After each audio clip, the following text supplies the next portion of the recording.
somebody's today. We are. Yes, we are. We are on the Leaders Lounge. Yes, and Conversations with Cornelius. Good to see you, sir, as always. Happy New Year. Happy New Year. I feel like there has been some distance between us after that great debacle in October. Oh, my goodness. Let's not go there. Let's not go there. Let's relive that wonderful moment. Sure there's no harm, no foul, y'all. I just want to make sure that the bison and the tiger can now get along. We can definitely get along because we have the bison. We go get along. We might not have won the game, but we're still in the war. And but we still love the Tigers, and we had a marvelous time. Wonderful. Celebrating you all's homecoming. Wonderful. Even though we didn't take home the football victory, right. We still won, and we're still winners. So so we're all good. Yes. How have you been though? It's been a long time since we've been even in this space, and I missed you. I missed. Yes. I've been reaching, and I was told to deduce the relationship to a text message. No, I told you to not reduce our relationship to a text message. I said, oh my God. Y'all, he was texting me. I said, I'm not answering nothing because I know we're much better than that. And thank you for responding in kind. Wonderful. Because it's all good. It feels good to hear your voice. Yes. Always good to hear your presence. Listen, we just released, not a loss. Yes. We just released an iconoclastic figure. I love that term. That's why we opened up with I Am Somebody, the life of Jesse Jackson. Yes. Yeah, I'm grateful for that because as a youth coming up, I knew that one day if I chose to run for president, I could. Absolutely. Isn't that something? Yeah. And I was even thinking, I was actually in my, not to totally age myself, but I was in my teenage years when he first was right. Yeah, exactly. Well, so I don't even remember really. I think, when you're caught up in the school world, I remember it happening, but some of the details, like yesterday, I went back and I listened to his 1988 speech because, when you're caught up in the throes of school and doing your thing, kind of like the young children we were talking to a moment ago, you're not as attuned to everything that was going on at the time. Yes, exactly. So I knew he was running. I knew it was an important time for us in America, but I think his legacy really resonated more with me as the years went on. And I even thought this morning about how, when you think about the difference between the Kings and the Jacksons, it's that the King children are living and remembering based on their father's death because they were so young. But the Jackson children are living and they are remembering based on how they saw their father live. And walk with him. Walk with him. And they walked with children. No shade. No shade, not at all. The King's children did not get to walk with Dad. Exactly. The man of the house. He was the man of the house. But they didn't get to walk with him. They didn't get to walk with him. They were very young when he passed. So, yes, they live in the legacy of their father from the death, but the Jackson children live in the legacy from his life. That's good. And that's deep. Yeah, exactly. Yeah. So I even shared on Facebook yesterday, before we get fully into our content, that I had an opportunity to meet Mr. Jackson. Were you a Chicago native? No, I'm an Ohio. I'm an Ohio. Yeah, but you lived in Chicago for some time. Yes. Yeah. I always say I grew up in Chicago. I grew up in Cleveland, but Chicago raised me. Right. Because that's where I went through. Nashville kidnapped her. And keeping her for life. They're keeping me there. Y'all hear me? She's a keeper. She's a keeper. She's old to be kept. Old to be kept. In Nashville. Yes. But when I met him, after I heard about him passing, I thought about our opportunity to meet, and it was on the escalator. It was at the Hyatt Regency in Chicago during the Dr. Martin Luther King Jr. breakfast. And I had another business at the time I was doing. I used to train at-risk youth on how to be ready to into the workforce. So pause on that. We want to come back to that before we. Okay, awesome. So this probably be 2 shows. Yes. Okay. We need to get that back. Yes. But he had, of course, what was then called Operation Push, is now called the Rainbow Push Coalition. Exactly, where he also focused on helping youth to be ready to enter the workforce. And so I was asking him about who I should contact in his organization. And this was, of course, after his run, right? This was probably the late 90s, early 2000s. And he was so kind. That word just kept coming to me, because even though, you know how when we're, or when we see, these huge celebrity type leaders, a lot of times they're just rushing through and they don't take the time. And I said, he was in a hurry, but he didn't rush the moment. And so, hold on. Wait a minute. You're not going to shout me on that. I'm not gonna. Even when you're in a hurry. Yes. Don't rush the moment. Did you hear that? Rush. I be telling you, you be saying so many things. You always have a way of bringing this fresh perspective. And it be some stuff you need to put on a t-shirt. Be in a hurry, but don't rush the moment. Be in a hurry, but don't rush the moment. To romanticize anything. That's right. It was a moment where your purpose and your synergy met ease. Exactly. And I felt, even in his need to get to wherever he was heading, that my presence made a difference. And so as leaders, we have to be cognizant of that, because the people who are coming into our space are a lot of times coming into our space because there's some level of admiration. There's some level of a desire to connect. Yes. And even if we don't have an inordinate amount of time to give to that moment, we want to let people who come into our stead always know that their presence makes a difference. And so that's what he did. And I always will, like I said, as I was reviewing in my head, okay, what are my thoughts on Reverend Jackson? And it's that he was kind. He was kind. He was in the moment, but not in a rush. That's it. Exactly. That's absolutely true. True. That's a word. Y'all know that's a sermon series for me. That's a sermon series. Yeah, I'm going to have to teach on that sometimes. That we get in rushes and we miss the moment. And we miss the moment. Exactly. And since that was our only time to meet, a lot of times the perception of who we are is often made in a moment. Always. I never was able to see him again, so he never had an opportunity. It was made in the moment. It was made in the moment. Life is lived in the moment. Life is lived in the moment. Exactly. It's not made anywhere else. Right. So everything there was no opportunity. that we experience is in that moment. Is in that moment. That's right. Yeah. That's good. That's why I keep telling y'all. So we have to be careful about how we treat each other. Exactly. We have to be careful about when her team loses the mind that she don't go ghost on me ever again. We're not gonna go there on this. Why? On the leaders' lounge. Yes, we're going there. That moment. In the moment of the twinkling of an eye. No, we're not gonna go there. I'm like, I used to hear from this man 2-3 times a week. I was like, I'm here. He ain't calling, man. We ain't doing lunch. We not doing anything. What did I do? But what we're not gonna do is reduce us to a 10. That's what we weren't gonna do, and that's where I had to draw the line. And so, oh my goodness! So again, thank you for for responding in kind. I appreciate that. Wonderful. So I wanted to talk to you, Pastor, because I know you are a leader, and I know you have a walk that you have to cover, and I listened again to his speech last night, and he talked a lot about common ground and us reaching common. Exactly. The Reverend Jesse Jackson Sr., the Reverend Jesse Lewis Jackson Sr.'s speech from 1988 at the Democratic National Convention when he was in his second run for president. And he talked about the pursuit of common ground.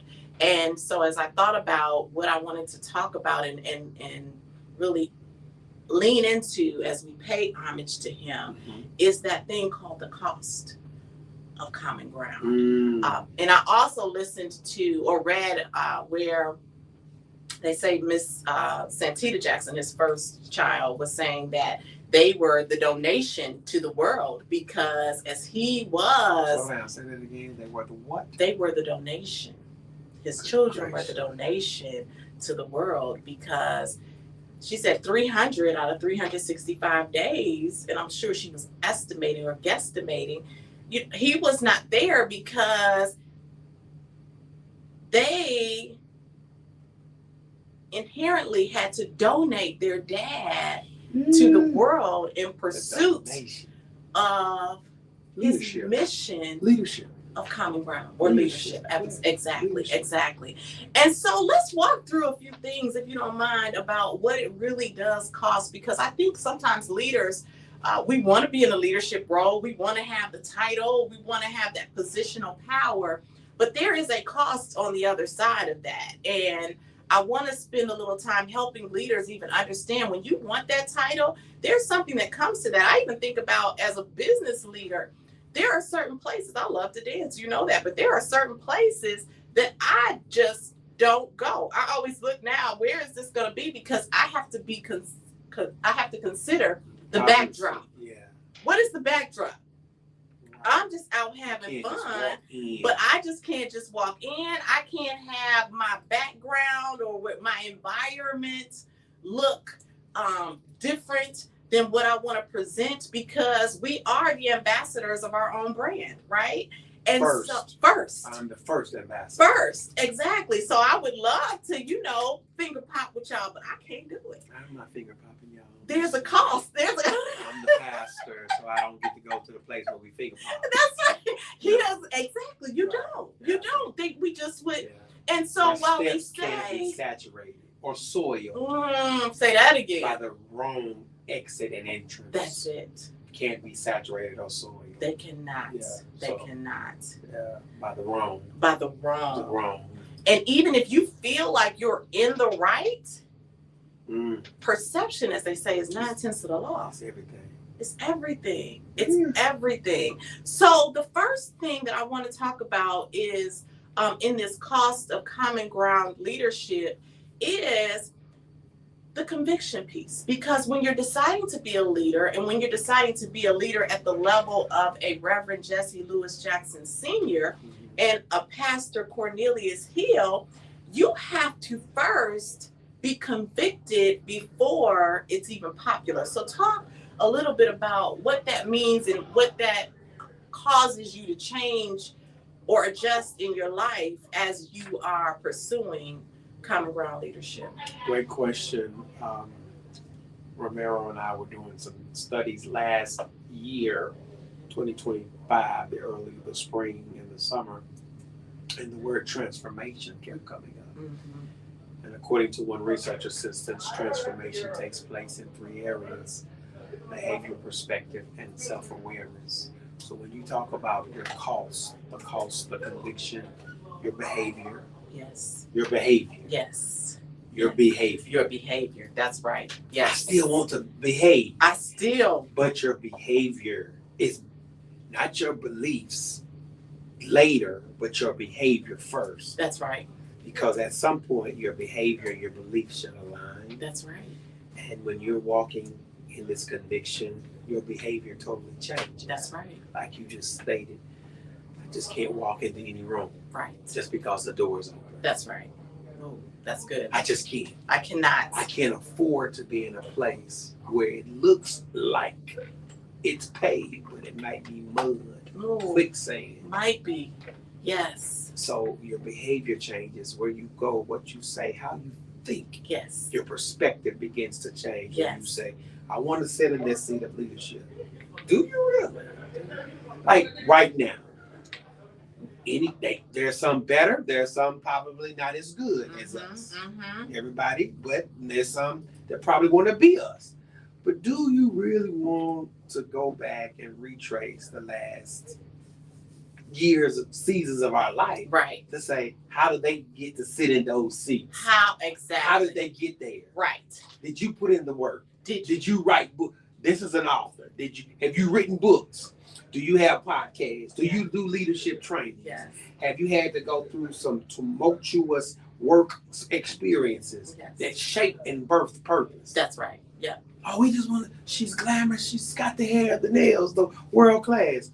Do you understand the cost of wearing this chain? Jesus. I'm just saying. Yeah. Do you understand what I have gone through? Because if you don't understand the walk, you won't understand the result. I love it. I love it. You have to. I love it. I love it. The times when, and I'm sure this is for you as well, when we just have to sit by ourselves, with ourselves. That secret place, that's more than a word, and it's more than a secret place, and it's more than just words in the Bible. Right. We have to go there. And it takes us being convicted to this before our friends who may have seen us on another side, in another life, doing another thing, actually believe it, right? So it's so important that leaders understand that if you want to get a part or be a part of the walk of leadership or achieving common ground, even as you're building your mission at the church, or as I'm building the mission in my organization, or you all out there in your organizations, everybody may not be immediately bought in. And they might not. The team as a whole might not ever buy in to the global or the overarching. Right. You always bought in first to your personal preferences. That's right. Exactly. And what gives you the gratification personally. Right. And I know that as a leader. Yes. And that's one of the things I share with leaders across the board. There are times when we as the pastor, especially in the volunteer-led organizations, where we think they have bought in to the overarching, when they really is personal preference first. That's true. And so, and for a leader at any level, make sure if you're going to lead Dawn Marie Morris, what are her personal preferences? That's right. Because that's what she's going to do in default to first. In default, that's right. Yeah. She might, even if she don't do it too, but when it's time for the default, it's personal preference. That's right. Exactly. I will, we joke a lot because we HBCU, but I know I will never be able to unbaptize you from a bison. No. That's nor default. I from a tiger. Right. Never. Right. Right. You know what I'm saying? I may lean in and I'm enjoying this tiger space. Right. But my soul is bison as yours is tiger. Right. Exactly. Right. Yeah, that's so, right. I, as a leader now, sometimes I don't shy away. I choose to be more intentional with relationship before rhetoric. Oh, that's good. Give me more on that. I'm more relational. Let's just sit. Yes. Let's just walk. Yes. Like, that's for you. I know you love to exercise. Yes. So, in our springtime, and hopefully we can get back out there and do some things. When we're out there doing what we've done, we still talking about this stuff. Right. But we're doing it in a space where you're comfortable. Yes. We're doing it in your happy space. Yes. We're doing it in your happy place. Yes. We're doing it. Let me just shout me. We're doing it in your strength zone. Yeah. Ooh, that's good. Yes. So when I'm starting to lead a team or a group of people, I need to discover their strengths. I have to figure out what moves their dial and needle before I give you all of this rhetoric and who shot John. I need to figure out what moves Dawn Marie Morris. That's it.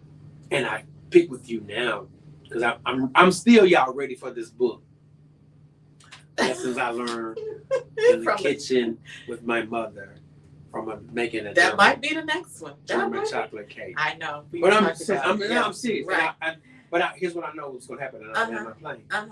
We're going to have to sit and make the cake as we're talking. Yes. Because I don't want to miss how you move, how you look. Right. I'm trying not to ever miss what you are experiencing with sugar, flour, water, eggs, a bad beater, blender, whatever, baking soda, because you have a relationship with all of those things that's helping formulate world-class training. That's it. Right. Exactly. And I'm just over cracking an egg, but it's no, my mama did it this way. Right, exactly. And That's right. it's something in the details. The details. Of Right. that. That's right. That I need to understand and appreciate that before we go on this walk. That's right. Absolutely. That's so true. That's true. I was talking to another leader, and then we'll get to the next piece. To your point about understanding how someone moves, how your team members move, versus just getting into the, hey, let me give these directions and this information. And that piece is social awareness and social regulation. We're thinking about emotional intelligence. And so yeah, your favorite. My favorite, exactly. But it's so important. And I was even sharing with her as I was learning emotional intelligence.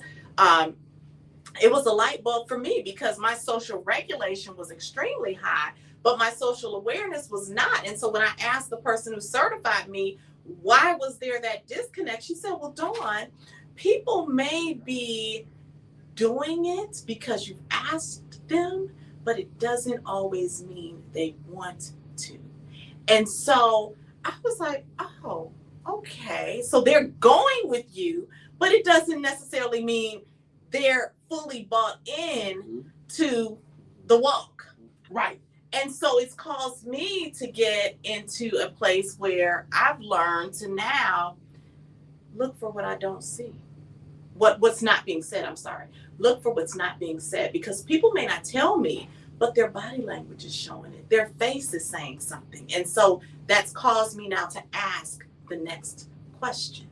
Mm-hmm. So by developing that social awareness, by spending time, by building relationship, then you don't necessarily have to. But when you have people who you don't necessarily know at that level, it's important to read what's not being said. Come on now. Yeah, it is. And so with that, let's talk about which is opposition. When you're talking about the cost of common ground, you're going to have people who have a different perspective.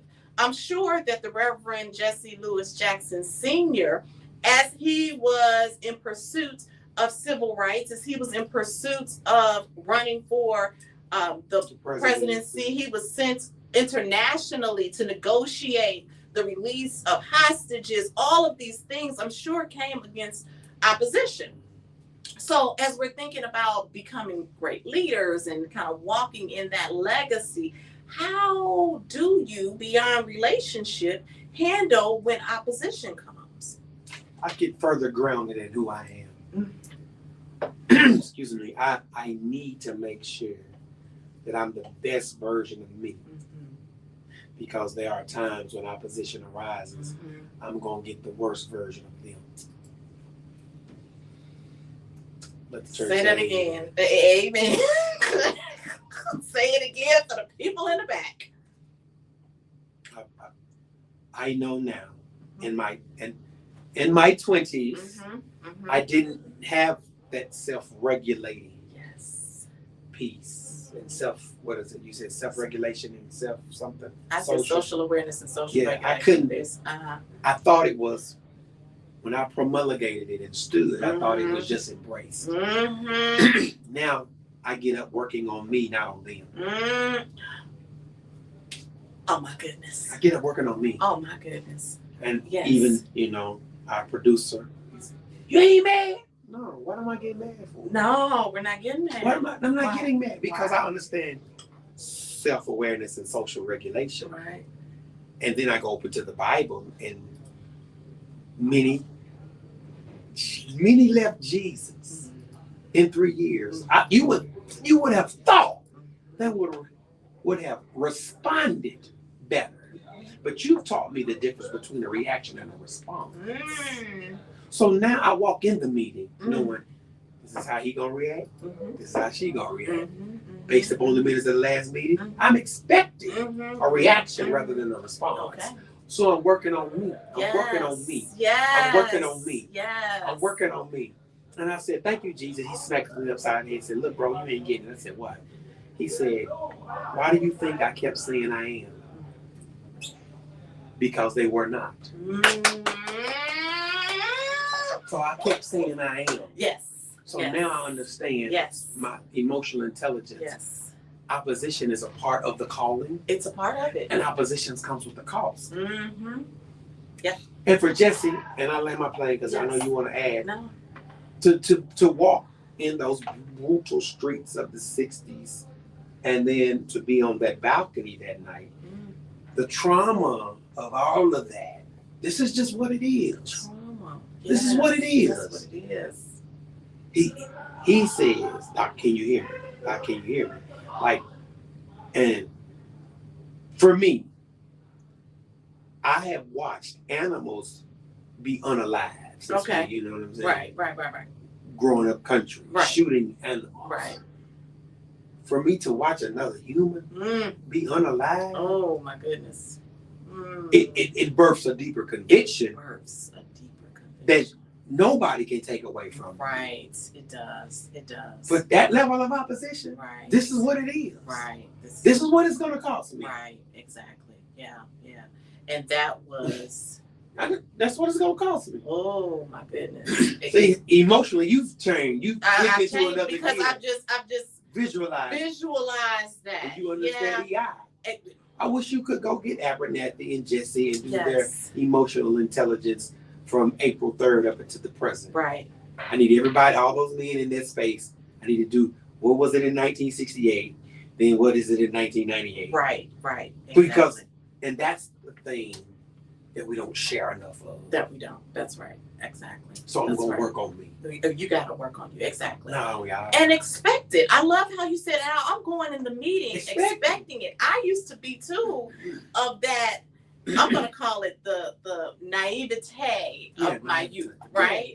When I used to think, oh, everybody is just kumbaya. This is all going to work.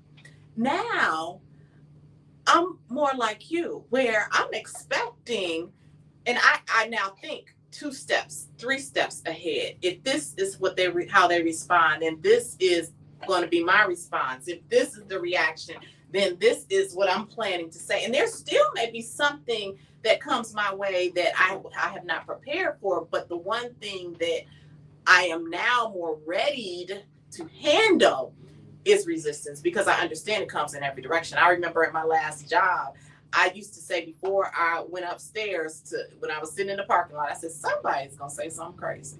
Just somebody. So if it didn't happen, I'm winning.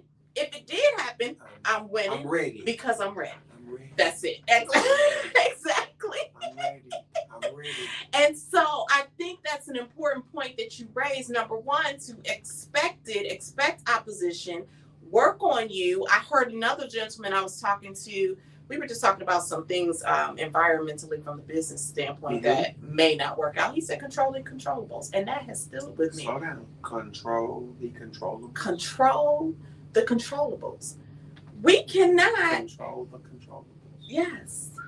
All right, let me chew. Let's chew. We need a commercial break on that. We need a commercial break on that. No. We need a commercial break on that.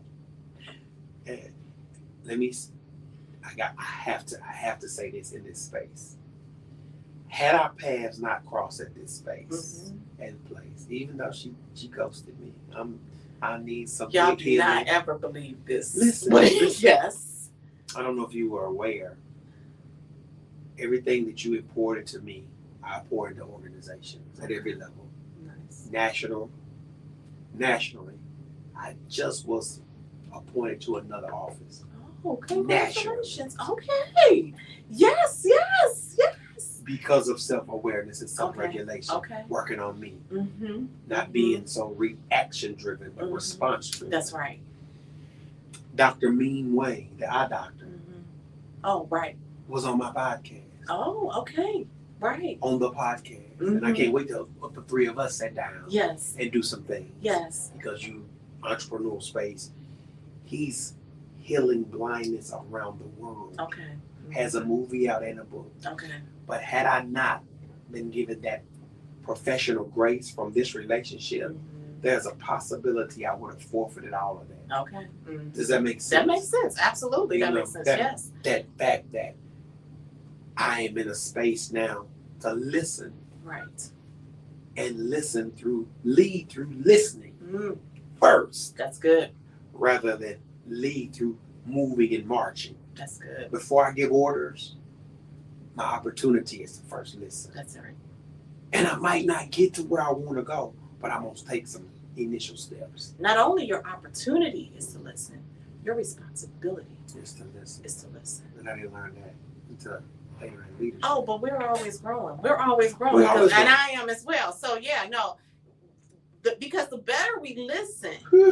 5 levels. Yeah, absolutely. It's 5 levels. Then the better our decision making is ultimately going to be. Yeah, control the controllables. Control the controllables. That's right. Absolutely. That's right. I'm learning what's controllable. Yes. I can't control him. I can't control them. Nope. So I'm not even going into this space trying to control. Or correct. Or correct. That's right. No. Listen. That's right. I hope he heard that.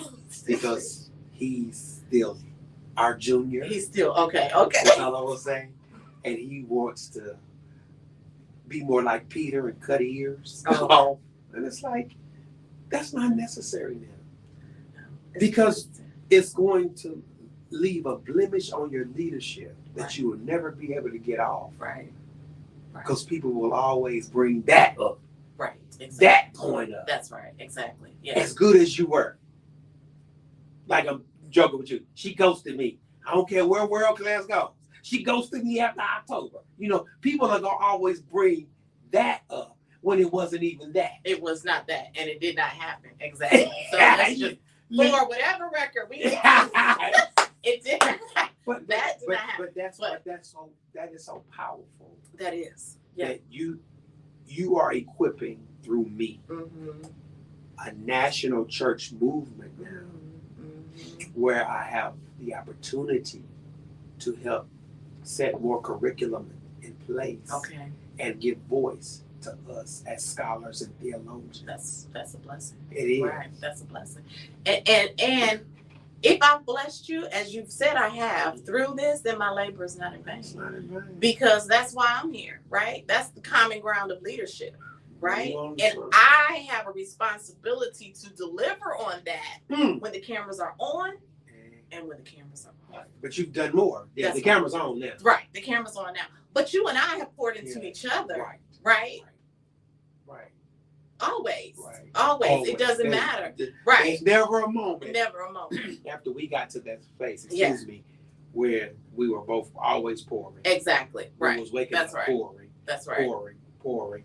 And now I'm at a space where having numbers of people who travel the world and have foundations and have millions of dollars in their accounts to give. Thank you, God. Right. Thank you, Don. They're coming to you. Right. Exactly. So it's not about you being a world-class leader and maybe today is your day of shine, but you are touching the world now, even in a greater spaces. Through you. Yeah. Exactly. Yeah. That's right. And that's a blessing. So let's talk about this. Let's talk. As you grow, as the Reverend Jesse Lewis Jackson Sr. grew, while there was a celebrity to that, there was also a sacrifice. As leaders, and I'll share, as I was talking about earlier, how Miss Santita Jackson, I'll just restate what she said because it was so poignant to me, was that the children were the donation to the world. And as we're thinking about leading, there are certain sacrifices. Yes, some are to, time in other spaces, but our families and the times that we are able to spend with them sometimes become sacrificed, right? There's a lamb. There's a lamb. There's always a lamb. Yes, there's a lamb. There's always a lamb. From the beginning of the book to the end, there was a lamb. Exactly, right. And being the son of a pastor. Right. Oh, right. So you know too. Yes. I know. Yes. What the donation is. Yes. And I've said this before publicly. And I say it more gracefully now. More gracefully. There were times I would have rather been my dad's member than his son. Why do you say that? The focus was more on his life work, that call. And I saw something in his eyes, and I felt the energy when he came around, and this is in the 90s, when he had all of his members' phone number in his back pocket, right beside his wallet. Two things that he needed, that needed his existence and awareness, was his money and his membership. And they were side by side. And I didn't say, I never saw that to now in this moment. Right. Your money's close to you and your members. So, and he could pull it out. What pocket do I go? Yeah, Diamond Remorse. He would have your number. Like he could say, he could say your number, your mother, right, your brother. He could say numbers of his members just like that. Not that he couldn't say mine, but I saw a passion and I saw a conviction about that. That it's unrivaled. Yes. Totally unrivaled. Right. Totally to this day. I believe you. So I get to Nashville, and that's part of my leadership toolkit. They say, that's just in you, man. You're going to visit the sick. You're going to go to funerals, etc. Because when I got older and I saw that's where his passion was, and the Lord called me to that, I was his personal assistant, not just his son. So it's like, hey, you going to the doctor, Don? You got a doctor's appointment? Right. I'm praying for you. Right. Before surgery, I'm going to try to be there after surgery. Right. Because that's what I saw. That's what you saw. I saw that sacrifice. Right, exactly. Right. I never saw a day off. Right. Yeah. Did you hear me? I hear you. I never saw a day off. Right. Not exactly. that late. Right. So I struggle now with resting because I've never seen it. Yes. Right. And it's like, okay, now, the Lily Foundation and stuff is helping us with that, and we're retooling, but that's the sacrifice. So is that, now that you're on the other side, is there now an understanding and a solace that you have, or is there still kind of this push and pull of, I wanted to be that light in my Father's eyes? It's or combination. I'm reconciling it all. Okay. Excuse me, I'm still reconciling it all because I'm evolving. Right, exactly. Because having a daughter, having walked the same walk. And I'm like, well, she good. Right. She good. Christmas, birthday, Easter, school clothes, you're good. You're good. Birthday parties, you're good. On up until you're 20, like you're good. But literally cultivating personal awareness, probably failed miserably. Right. You know what I'm saying? But I did the best I did. You did the best you could. Yeah, right, exactly. But yeah, so I'm reconciling those. Yeah. And now I pull back from some of the churchianity. Yeah. That's the word I use. Right. I pull back now. It's like, man, like, here you going? Yeah, but I'm leaving early. As soon as I get a window of opportunity to dismiss myself, I'm done.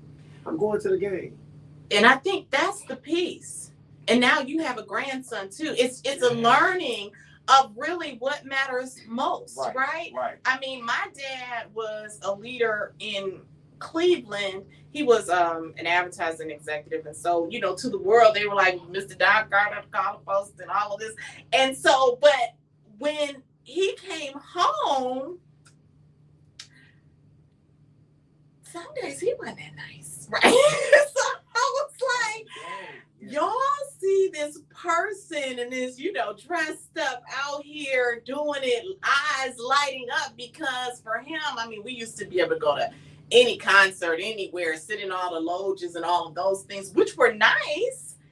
But to your point, there's an element of my life where I would have liked for my dad to either, one, be able to share a little bit more about why this even matters, because I saw it, but it's like, why is this even important? Right. And then the other part is the relax. Because he worked from home before working from home was even a thing. So that whole days off, Christmas, yeah, maybe right? When we Half the day. When we weren't eating or unwrapping, exactly. You went right back to work. Right, exactly. It's that sacrifice of that next level. And so while I'm appreciative, because I do believe that, when I hear a lot of stories about people being raised in subpar conditions, that was not my life, and I appreciate that. There is that element of relationship. I was this little girl, but where I see people like really leaning in and falling in, this is my daddy. I didn't have that part because he was so into the business side, Yes. To take care of you and your brother. Exactly. That's right. And so as I have James Evans. That's right. James. I'm not saying he was right to that level, but he definitely wasn't a Bill Cosby. But he wasn't James Evans, because I wasn't raised in the. That's what I'm saying. Right. I was the strictness of it. Yeah. Yeah. Probably, he wasn't Heathcliff Huxtable. Let me say. He wasn't. I'm sorry, Heathcliff. He wasn't Heathcliff. He wasn't Heathcliff. Right. But we lived in a decent. Right. We lived but he in wasn't Heathcliff. No, he wasn't Heathcliff. Oh, you mean in terms of being a daddy? Yeah. Right. Yeah. And he wasn't that. Yeah. Just talk to everything. Exactly. No. And we get to the rationale. Right. And give a good funny illustration. He didn't have that type of time. No, you gonna figure it out, Don. Get the truck. Let's go. Right. Work. Show up. Come on. Yes. By the end of the day, did you figure it out? Yeah, exactly. Did you figure it out? Exactly. Yeah. I mean, he would take us to track meets. Again, there were structured things, but it wasn't really the, hey, lean back, let's just have. But there's always a balance, And so, even as I'm thinking, my son is grown now, but still, I now when I go to visit him, I take myself off the map, because this is my time for him. Right. And my daughter-in-law, I'm learning. My daughter, because I love her. Yes, my daughter. Right. That's our time. He brought her in this world. That's right. Yes. So as leaders, there is a personal price.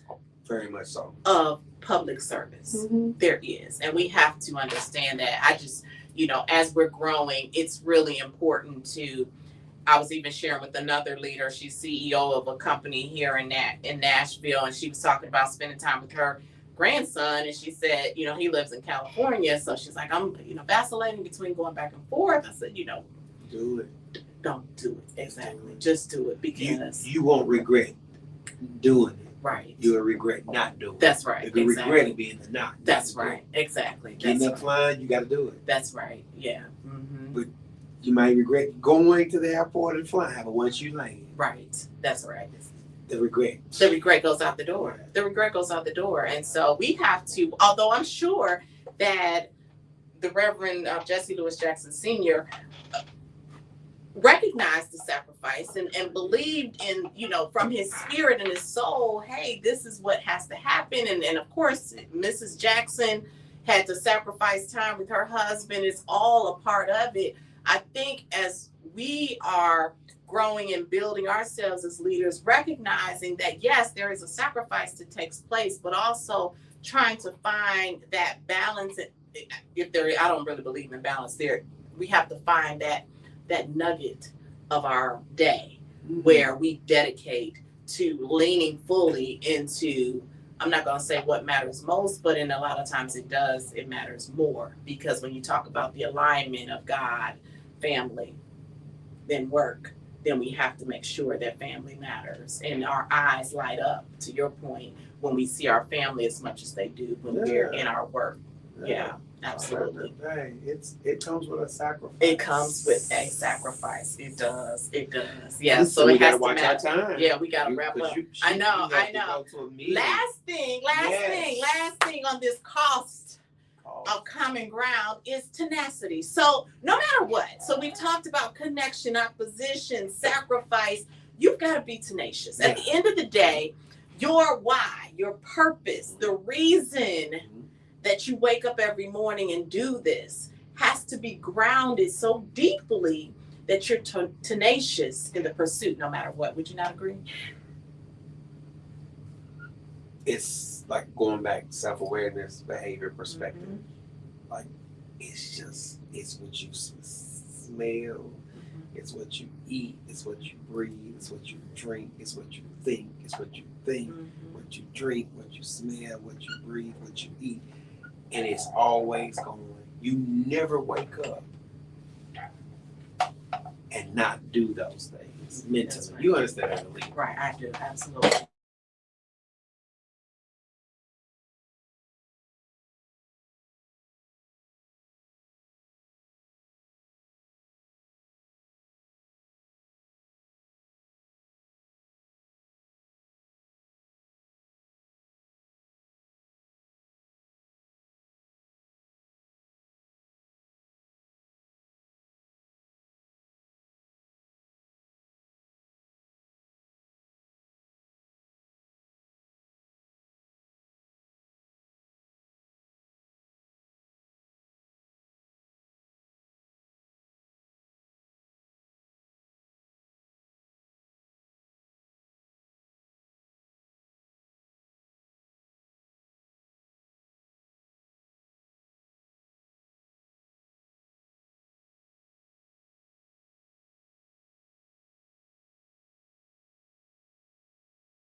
I don't know if this is gonna keep working or not, but we right here. That's good. Exactly. Yeah. No. You have to be aware of that. Because you can kill my tenacity. You can kill. Oh. You can kill it. You just killed it. Yes. Somebody reaching for you. Mm-hmm. The moment you were in. That's right. And we talked about moments. Not missing the moment. That's right. So now what we're trying to capture in the moment just was canceled because somebody was reaching out for connection. Somebody who wasn't even important. Wow. In fact, it was a spam call. So that's the other thing. But that's the illustration. Who is the distraction? Exactly. That's killing your tenacity. That's killing the tenacity. That's right. That's right. There are some distractors. There are. That's true. Distractions on the team that possibly are killing your tenacity. That's right. And you need to know that in the event something like this happens, it might kill or cancel. That's right. The moment and momentum. That's right. Exactly. So that's right. I see why leaders at that level of leadership, they only walk with a few. That's so good. Say that.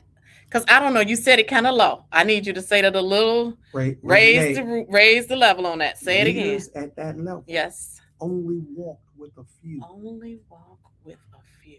I'm sorry, Don, you and I are extroverts. I think our mothers nurtured us in culture, the culture that we were put in to shape us as leaders. That's right. Yeah. But we can only walk with a few. With a few. That's it. That's it. That's it. Only walk with a few. Only walk with a few. And the rest just have to go by. What? See, you move this over and then you make it boom. Oh, it still didn't. Oh, you're so smart. See, and then it's good to have smart people around you always. Yes, good. Well, you know what, Pastor? But you can only walk with a few. You can only walk with a few. And the higher you will go up the tree, the more people you'll see. I had to flip that because Grandmama said something else. Oh, she did? Oh, yeah, she said, I can't say it because we saved, sanctified, and filled with the Holy Ghost. I can't say. But the more you go up, we'll just leave it alone. I'll just be here. Okay. Yeah. But yeah, no, you're right. The more you go up, the less, and I've had people just fall off. Like some fell off, some I had to pluck from the tree. But in order to evolve and grow, it had to be pruned.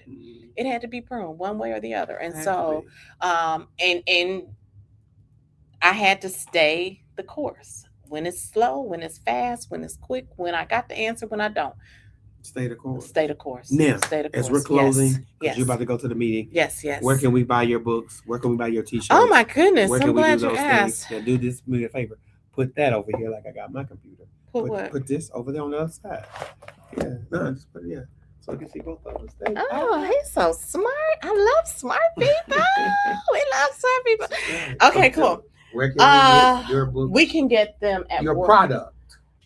My book, Unpacking Agape, The 7 Languages of Intentional Leadership, yes, can be gotten at worldclasstraining.net /agape. And it's also actually at the Garden of Reading bookstore in Indianapolis now. And she sold one on Saturday. I thought she sold my first book, which is What Would Barack Do? Inspiring Presidential Tools for the Leader and You. They're both at Garden of Reading. What Would Barack Do? Inspiring Presidential Tools for the Leader in You. It's a Garden of Reading as well. So both of those can be picked up there or on my website. Please go and pick them up. What's your website? I appreciate you. Worldclasstraining.net. It's worldclasstraining.net. www.worldclasstraining.net, because the World Class Training Institute seeks to maximize human capital through the delivery of leadership and professional development training. She says programs. that, y'all. So we and Pastor, thank you. You're welcome for today. This is just the first of many. It is. I'm sure. I'm sure it is. I'm sure it. And shout out to those bisons, because guess what? Ain't you know? I love it. My auntie. What's the tiger call? Is there a tiger call? Do y'all have a roar or something? Don't make me edit this video. I'm sorry. Don't make me edit I didn't know. Do they have some? Y'all got some? What you mean? What is it? I'm so glad I go to. We say that. You, but I'm just saying we have so many things. I'm so don't you might it might burst something in you. Oh, but we said for Howard. I heard it was. Did that song first come from here? I don't know. Okay, you know, that I don't know. Listen, that's many years back before I seen. Yes, hear me? Absolutely, yes. Y'all, it's Black History Month. It's Black History Month. Yes, we're gonna celebrate it 365 days. Yes. World Class Training Institute has been a game changer. Yes. For the Primitive Baptist Church through me. That's all I'm gonna say.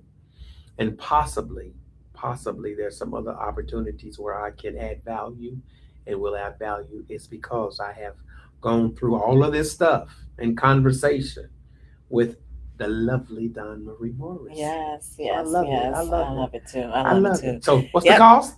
Conviction, opposition, sacrifice, tenacity. That's and remember this, when you elevate, there are some that will not be able to elevate with you or as fast as you. That's right. But keep working on you. Keep working on you. And stop working on them. Oh, that's the cost of common ground. That's it. That's all. Until next time. I promise you peace and blessings. We are out of here, y'all. All right. We love y'all. It is World Class Training. Yes. And Conversations with Cornelius.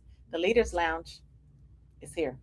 Conversations here. With Cornelius. Yes.